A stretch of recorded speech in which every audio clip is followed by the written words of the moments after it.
it do, everybody? Welcome to Variety Conversation. I am Lady Walker. This is a bizarre situation that has been traveling across social media in a bit of lightning speed. Well, maybe that lightning speed is a bit of exaggeration, but that's my take on it. So, 29-year-old Che Lewis's body was banned from his own funeral because the body arrived at the church sitting up in a chair instead of lying in a coffin. How about that for you wouldn't say? Yes, the body was extremely embalmed in a sitting position.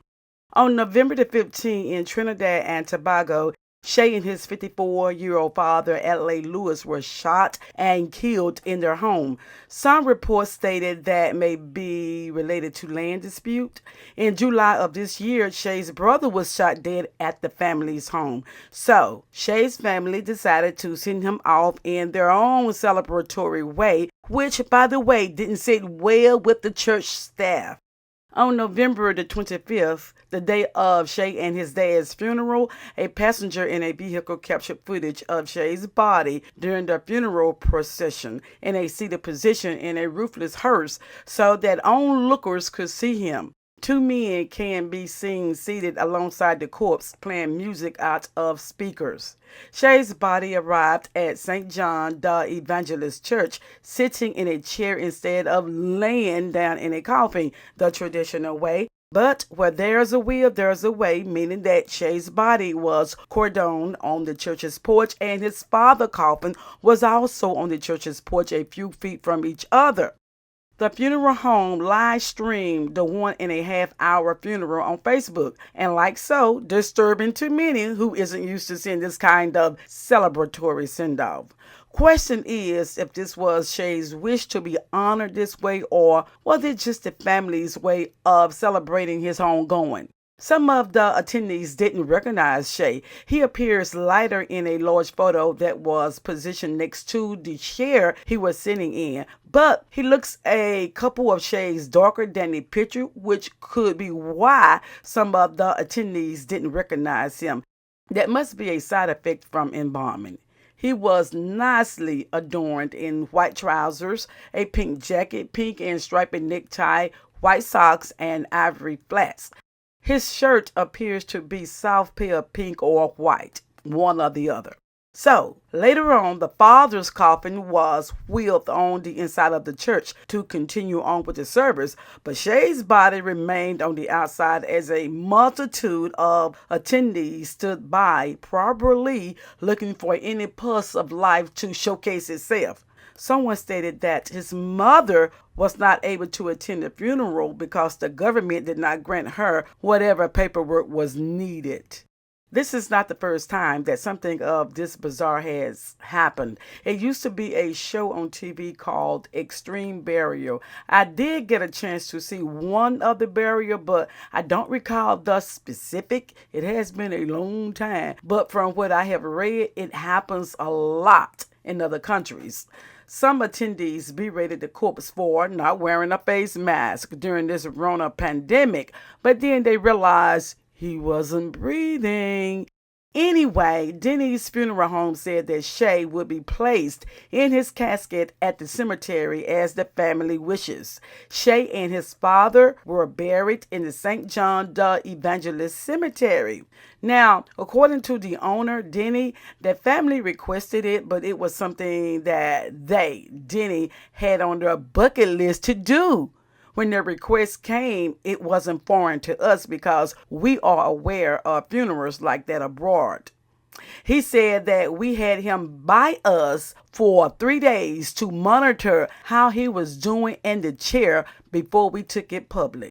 And I got to tell you, like the TISAKA the is, you got to have nerves of steel to do this line of work.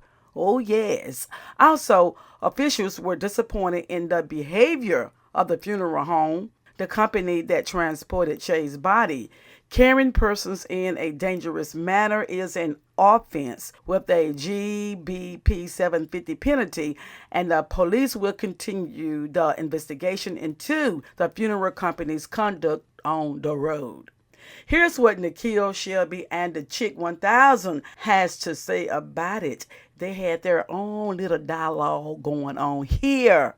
Nikhil Shelby says, my only thing about burial is that a lot of money going in the ground. Leave that for your family. You dropping 10 plus thousands for a service don't make sense to me. I don't know, but my crazy dad told my mom if he dies before her, just throw his black Oz in the backyard and let the buzzard pick at his bone. What a way to save money. Okay, dog, the Chicks 1000 responded to Nikhil and said, that's crazy. That's the last time you are giving that loved one something. Money should not be an issue when it comes to that. Nikhil responded back and said, if you knew my father, you would understand he has a warped way of thinking. He truthfully wants to be buried next to his mother at their family church.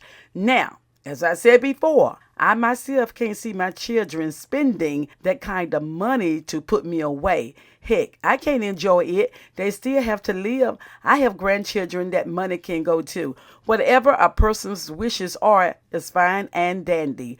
What's sad is some funeral directors get you to spend unnecessary money for someone that's not benefiting from it.